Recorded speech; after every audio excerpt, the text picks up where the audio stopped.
Bonjour Philippe. Bonjour Valérie. Bonjour. Tu es chanteur des Bousquilous. C'est ça, ouais. J'ai peut-être des petites questions à te poser. Un pur hasard, un concours de circonstances. J'étais animateur dans les centres aérés et je faisais aussi de la musique. Avec les copains, on a décidé que c'était une bonne idée d'écrire nos chansons. Donc on a fait notre première chanson qui s'appelle Papa dessine-moi un mouton, je crois. Donc c'était des textes assez simples. On chantait pour les gamins du centre aéré. Et puis à la fin du premier été, nos potes nous ont dit mais elles sont super vos chansons, vous devriez faire un disque. Alors on était jeunes, on était insouciants. En 1982, pour des enfants, ne sachant pas du tout ce que ça allait devenir et surtout ne pensant pas que ça allait durer si longtemps. Oui, je joue donc principalement avec les Bousquilous, forcément, c'est mon fil rouge. Et puis sinon, j'ai monté un groupe de pop musique pour moi, pour me faire plaisir avec d'autres copains qui s'appellent Phil Barouf et les Intellectuels. Je joue aussi avec des gars du coin. On a monté un groupe de jazz qui s'appelle Sienne, qui fait un jazz avec du chant un peu poétique et avec des musiciens de jazz assez performants. Moi, dans ce groupe-là, je suis bassiste. Je dirais que mon deuxième métier depuis quelques années, c'est de faire de la vidéo. J'adore ça. J'ai trouvé ça absolument merveilleux de faire des clips. Donc, je me suis lancé à corps perdu dans cette idée. Puis un jour, je me suis dit, tiens, il y a plein de gamins dans les jardins devant la maison. Si je leur chantais une chanson. Bon, voilà. Donc ça a commencé comme ça, évidemment, créer une petite dynamique de quartier assez sympathique, ce qui fait que dès le premier concert, micro-concert de 5 minutes, mes voisins m'ont dit « Oh super, si tu pouvais nous faire la même chose demain !» Je dis d'accord, donc demain je vais préparer une autre chanson. J'ai fait une deuxième chanson comme ça, puis un troisième jour, puis etc. J'ai eu l'idée saugrenue de leur dire un jour, puisque c'est comme ça, je vais tenir tout le confinement. J'avais un pacte avec mon quartier qui était de leur chanter à tous ces gamins, à 18h pétante, une chanson de Bousquilous.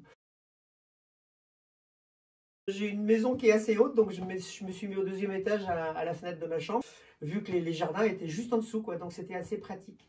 J'ai appelé ça le Window Corona Song. J'ai écrit un petit texte, une petite mélodie, et puis de fil en aiguille, j'ai demandé à un copain percussionniste qui s'appelle Mourad Aït Abdelmalek qui est venu jouer des percus. J'ai demandé à un copain accordéoniste. Après, je me suis dit, ah, ça serait marrant de faire un clip quand même. Donc, j'ai demandé à tous les gens qui venaient un peu à ces concerts de participer à mon clip. Ça a fait une chanson collective.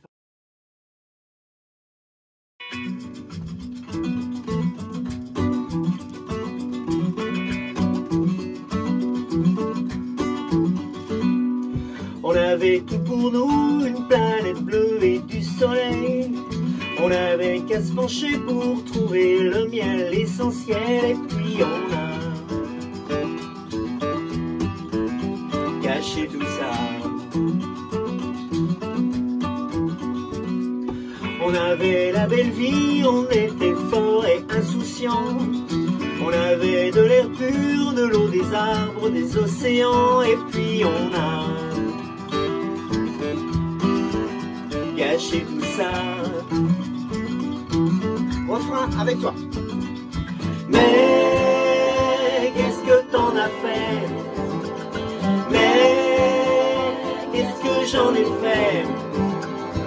Est-ce qu'on peut revenir en arrière pour voir? On avait des bestioles qui nous faisaient les farandoles. On avait des oiseaux qui savaient voler très très haut. Et puis on a